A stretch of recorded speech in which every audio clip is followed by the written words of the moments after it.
Welcome to the City Current Show, powered by Hagen-Botham Insurance and Financial Services. This show focuses on sharing good news and powering the good in our community. Now here's your host, Andrew Bartolotta. Welcome back to the City Current Show, where we bring you inspiring stories of individuals and organizations making a difference, empowering the good in our community and around the globe. I'm your host, Andrew Bartolotta, and today we're honored to have Jessie Wiley, the Director of Development and Communications at the Dixon Gallery and Gardens. As we usher in the vibrant seasons of spring and summer, the Dixon really stands out with its natural beauty and cultural richness in Memphis, Tennessee. The breathtaking array of 250,000 tulips popping up out of the ground and captivating exhibitions. So Jessie's here to share insights into the Dixon's mission, its historical roots founded by Hugo and Margaret Oates Dixon, and a sneak peek into the upcoming exhibitions and programs. Jessie, thank you so much for joining us. Andrew, I'm just thrilled to be here. Thank you for having me. Of course. Okay, first start off with an overview of the Dixon Gallery and Gardens and the foundational vision of Hugo and Margaret Oates Dixon. Great. We are so grateful for our founders. Yes, Hugo and Margaret Oates Dixon bequeathed their home, their gardens, and their art collection for the enjoyment of our community, which is why we're here today. Mr. Dixon was from England, and Margaret Oates had some ties to Memphis growing up. So they settled here in Memphis and moved into what we now call the Dixon residence in the early 1940s. I think it was 1941. They were art enthusiasts, and they collected some great works of art focused on French Impressionism mainly. And they were also avid gardeners. The property of the Dixon is 17 acres, and they so lovingly and thoughtfully curated this space so that there really is beauty in every corner that you look, both inside and outside of the Dixon. So so they wanted to leave their home and their collection to inspire generations of Memphians to come. They did not have children, so they were philanthropists with the large hearts, and wanted to have generations enjoy what they got to enjoy when they were alive. They died in 1974 separately, but in the same year. And that's why this year we are honoring the 50th anniversary of their passing. And then the Dixon opened in 1976. So in 2 years, we will be celebrating the 50th anniversary of the Dixon. That's super exciting. And I didn't even realize just the breadth of history that, the founders actually lived on property, and you've revitalized that house as part of your space. What's really cool too is you're really in the heart of Memphis. And so it's so cool from wherever you are, whatever neighborhood you are in Memphis, or if you're traveling outside of Memphis into the city, it's a central location that just feels like you're in the middle of someone's gardens and gallery. So mission accomplished there. It's nice because it certainly has evolved over the years, but we really honor what it used to be. We've built on the museum and the education building. But when you're here, it does feel like they're home, and we hope that you feel at home when you visit the Dixon. I love that both inside and out there is beauty to be seen. And speaking of beauty to be seen, the Dixon has been offering free admission since 2020. Yes, you heard that right. What motivated this significant decision? And then, because you are offering free admission, membership is vital, crucial to the sustainability of the Dixon as well, and partnerships, sponsorships. So touch on that as well. Yeah, well, thank you for bringing that up. Yeah. So in 2020, after being closed for a couple of months, the team here realized, people need a place to go. it's safe to be outside. And, free admission is something that we always wanted to do, but we do think, the pandemic really was the catalyst for making that happen.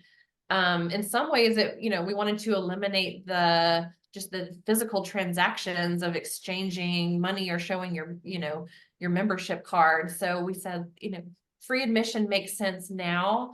It was always in the plan, but now is the time. And we're just really thrilled that because of our donors and supporters, we've been able to continue that, and we will always be free. Which is, again, a great gift to the community that the Dixons, what inspired them to open the Dixon. So in some ways, we're honoring their intent of this gift to the community. Membership is very important to continuing the free admission.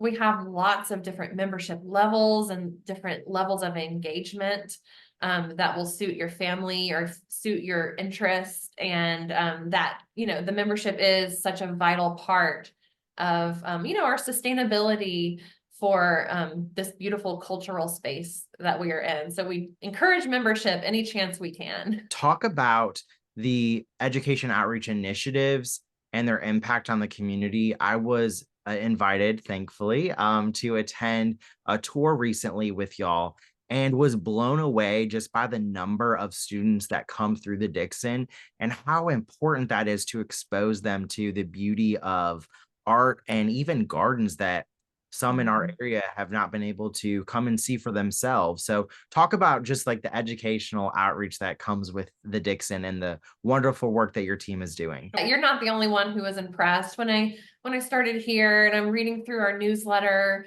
trying to get onboarded, I just thought, wow, the Dixon does so much more than I originally realized, especially in the education space.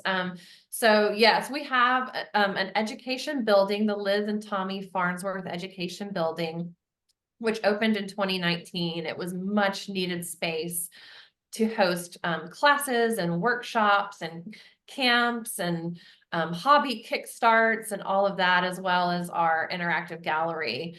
But not only are those things happening here at the Dixon, the education team led by Margarita Sandino is in the community all the time, every day, reaching thousands and thousands of children and adults through art education. One of the programs we're most proud of is called Art to Grow. And you may have seen a very bright, colorful blue van driving around the community. We reach over 25,000 kids each year through this one program. We're in schools as a supplement to what their art education program might be.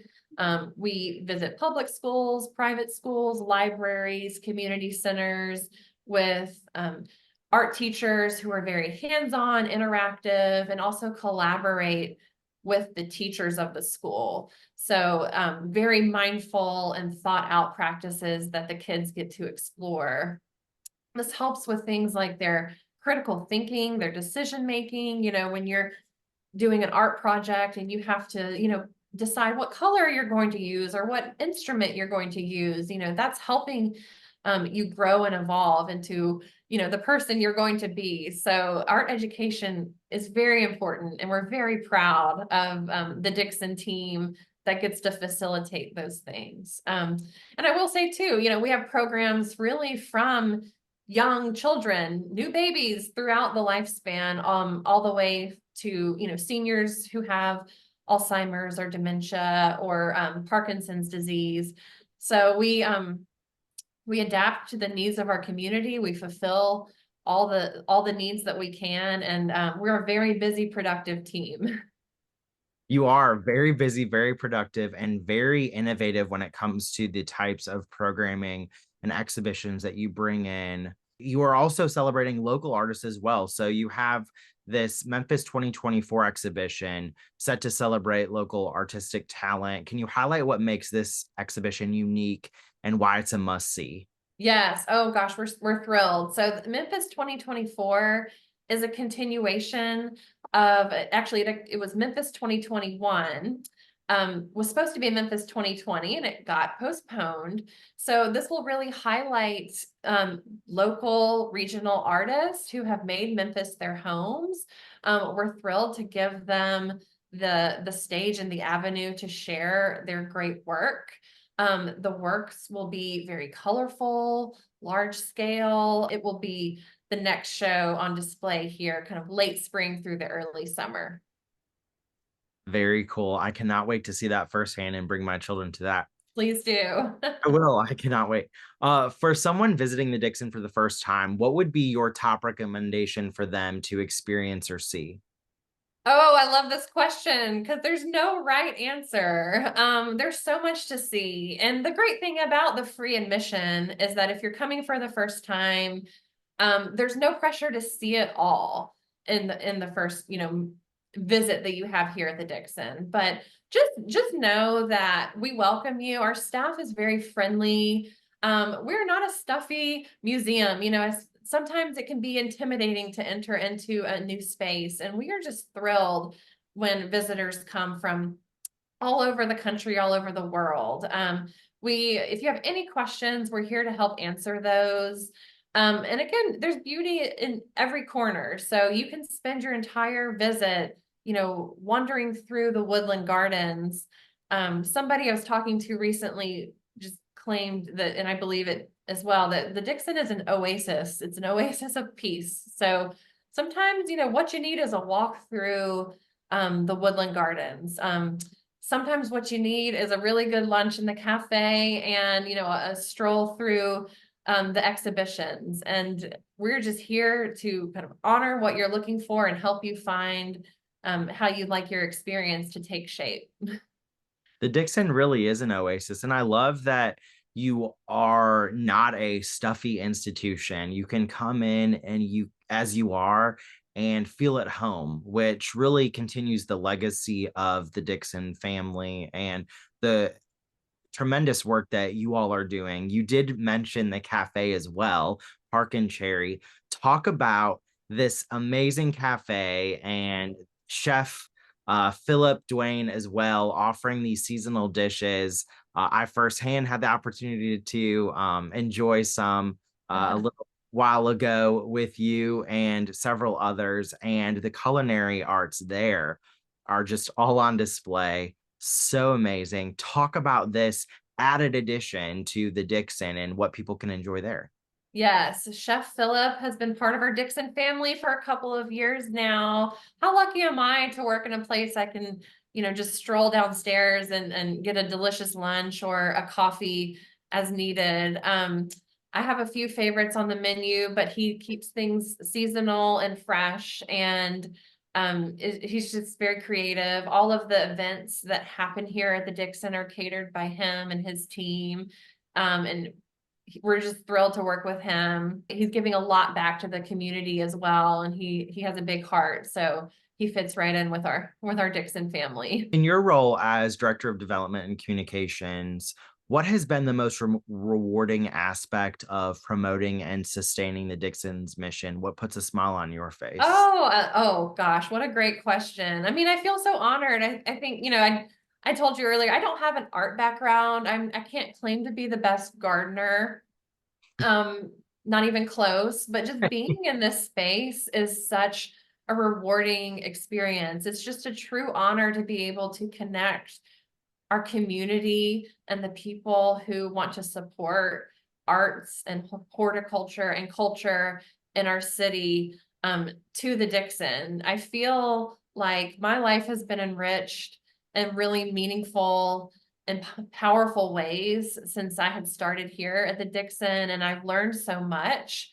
And I get to work at a place every day that, again, feels like an oasis and feels just like a beautiful space that I hope our city does not take for granted. And it's my duty and my honor, my responsibility to share our messages and to bring as many people to the Dixon as we can. Both of us are parents with young kids, and to be able to have this gem in our city and then expose them to not only nature and its beauty and the life cycle and importance of horticulture, but also the art and how important that is in expressing creativity. It's so great to not have to travel far to know that we have this beacon of artistic expressibility. I'm just making up words now. Yeah.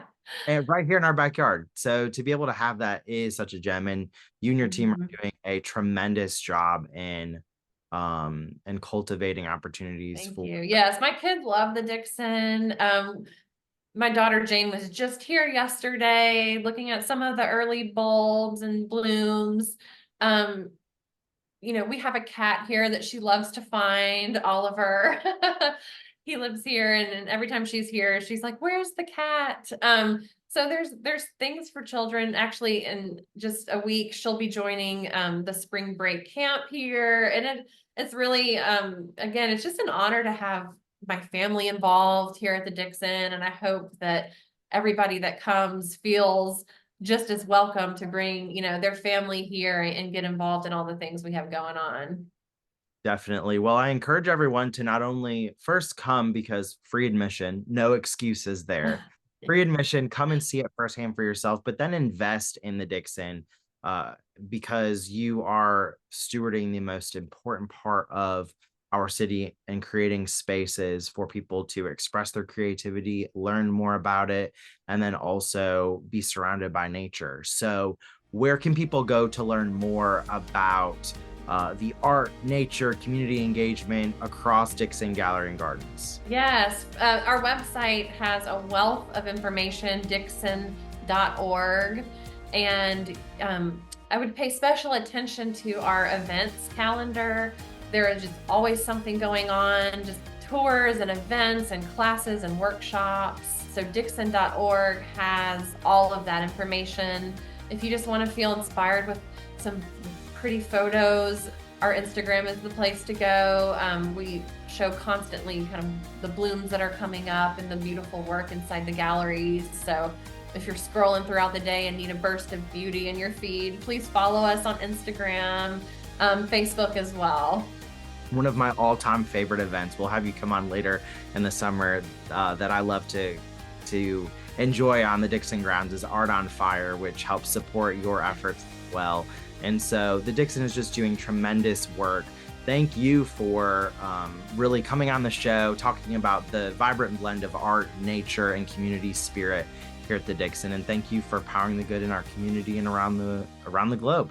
Oh, thank you for the chance to share more.